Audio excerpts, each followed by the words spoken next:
সুনামগঞ্জের দোয়ারাবাজারে খাসিয়ামারা নদীতে দিন দুপুরে অর্ধশত ড্রেজার মেশিন দিয়ে বালু উত্তোলনের অভিযোগ উঠেছে। স্থানীয়দের অভিযোগ, ইজারা শর্ত না মেনে প্রভাবশালীদের ছত্রছায়ায় চলছে এই কার্যক্রম। এতে নদীর দুই তীরে ভাঙন দেখা দিয়েছে। বসতভিটা, ফসলি জমি, রাস্তাঘাট ও রাবার ড্যাম রয়েছে বিলীন হওয়ার ঝুঁকিতে। এদিকে নিয়ম না মানলে অভিযান চলবে বলে জানিয়েছে প্রশাসন। সরেজমিনে দেখা যায় খাসিয়ামারা নদীতে একের পর এক ড্রেজার দিয়ে চলছে অবৈধভাবে এ বালু উত্তোলনের কার্যক্রম। ইজারা শর্ত উপেক্ষা করে নদীর তলদেশ ও তীর ঘেঁষে বিরতিহীনভাবে চালানো হচ্ছে অবৈধ ড্রেজার। চলতি বছরে খাসিয়ামারা নদী বালুমহালটি ইজারা পায় সুরমা ইউপি চেয়ারম্যান হারুনুর রশিদের প্রতিষ্ঠান শাহজালাল কনস্ট্রাকশন।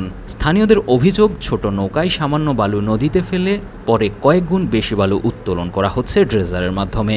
বিকট শব্দে ব্যাহত হচ্ছে মানুষের স্বাভাবিক জীবন ও শিক্ষার্থীদের পড়াশোনা।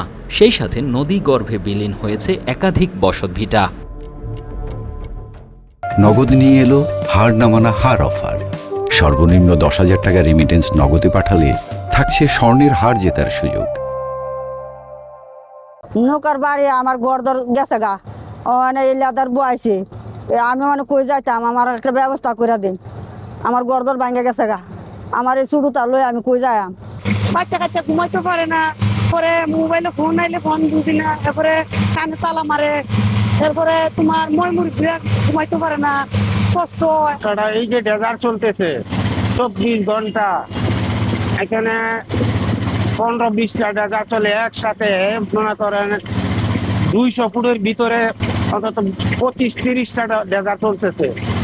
এই শব্দের লাগি আমাদের ছেলেমেয়েরা লেখাপড়া করতে পারে না, আমরা ঘরের ভিতরে বসতে পারি না, ঘুমাইতে পারি না। মনে 20-30টা ডেজার্ট চলে, এরপরে মনে 300-400 নৌকা আছে।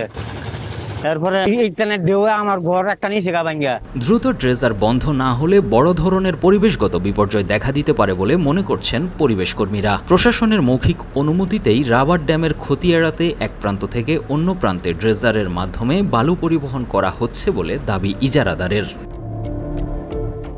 গত ইজারার সময় যিনি জেলা প্রশাসক ছিলেন তিনি এবং উপজেলা প্রশাসন এটা যাতে রাবার অক্ষত রেখে মানে যাতে বালু পরিবহন কার্যক্রম চলা যায়, এই কারণে এটা মানে মৌখিক পারমিশন যেটা এটা এখানে আসে। সনাতন পদ্ধতিতে বালু সংগ্রহ করা হয় রাবারের উজানে, এবং রাবারের উজান থেকে রাবারের মাটিতে, রাবারের উপর দিয়ে না নিয়ে রাবারের উজান থেকে রাবারের মাটিতে এই বালুটি পরিবহন করার জন্য ছোট ছোট আমরা এখানে পরিচালনা করি, এবং ডেজারের মাধ্যমে নদীতে এই ডেজার নদী থেকে সরাসরি নৌকায় বালু দেয়, এবং এইভাবে বালু হচ্ছে আপাতত। ড্রেজারের অনুমতির বিষয়ে সরাসরি মন্তব্য না করলেও শব্দ দূষণ নিয়ন্ত্রণ করা এবং ড্রেজারের সংখ্যা কমানো হবে বলে জানান উপজেলা নির্বাহী কর্মকর্তা। এই বালুমহালের আসলে ড্রেজারের বিষয়ে যে অভিযোগটা, এটা ড্রেজারের বিরুদ্ধে আমাদের অভিযান সবসময়ই হচ্ছে কি এটা চলমান থাকবে। আমরা এই পুরো রাবার ড্যাম এরিয়া থেকে হচ্ছে কি ইন্ডিয়ান যে বর্ডার সেই পর্যন্ত যে খাসিয়ামারা যে বিস্তৃত সেই অঞ্চলটাতে হচ্ছে কি আমাদের সবসময় হচ্ছে কি নজরদারির মধ্যে আছে। আমরা যাতে এখানে কোনো ড্রেজার যাতে না চলে সেই ব্যবস্থা আমাদের সবসময় এটা নজরদারিতে থাকবে। এবং সেকেন্ড যে বিষয়টা বলছেন যে এই খাসিয়ামারা নদীর যে রাবার ড্যাম এরিয়া, সেখানে হচ্ছে অনেকগুলা এখানে মেশিন বসানো হয়েছে, এবং সেই মেশিনগুলা তারা রাবারের যাতে ক্ষতি না হয় সেজন্য এক প্রান্ত থেকে অন্য প্রান্তে তারা এই বালুগুলা পাস করে। তো এখানে আপনারাও তথ্য দিয়েছেন, সেখানে আমরা একটু খতিয়ে দেখব, এবং যদি দেখা যায় যে এটা শব্দ দূষণের মাত্রা ক্রস করে ফেলতেছে, আমি ইজারাদারকে জানাবো, এবং ইজারাদারের মাধ্যমে হচ্ছে কি এটা তারা যাতে এটা একটা সহনীয় মাত্রায় যাতে নিয়ে আসে, এবং সেই ড্রেজারগুলো যাতে কম পরিমাণে যাতে কমিয়ে ফেলে সেই ব্যবস্থাটা আমি নিব। খাসিয়ামারা নদী ও তীরবর্তী জনপদ রক্ষায় দ্রুত কার্যকর পদক্ষেপ নিয়ে অবৈধ ড্রেজার বন্ধের দাবি স্থানীয়দের। দিন দুপুরে অর্ধশত ড্রেজার মেশিন চলছে, এবং ড্রেজারের মাধ্যমে নদী, প্রকৃতি, পরিবেশ এবং বসতভিটার ব্যাপক ক্ষতি হচ্ছে। এখানে তো একটা ড্রেজার চলার কথা না, অথচ 50 থেকে 60টি ড্রেজার প্রতিনিয়ত চলছে। আবার সংশ্লিষ্ট ইওনো বলছেন তিনি নাকি ওইখানে ড্রেজারের সংখ্যা কমিয়ে আনবেন কেন? উনি তো বন্ধ করার কথা।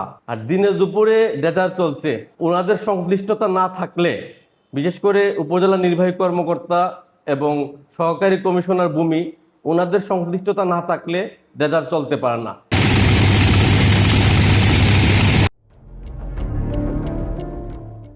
Desk report, 21 television.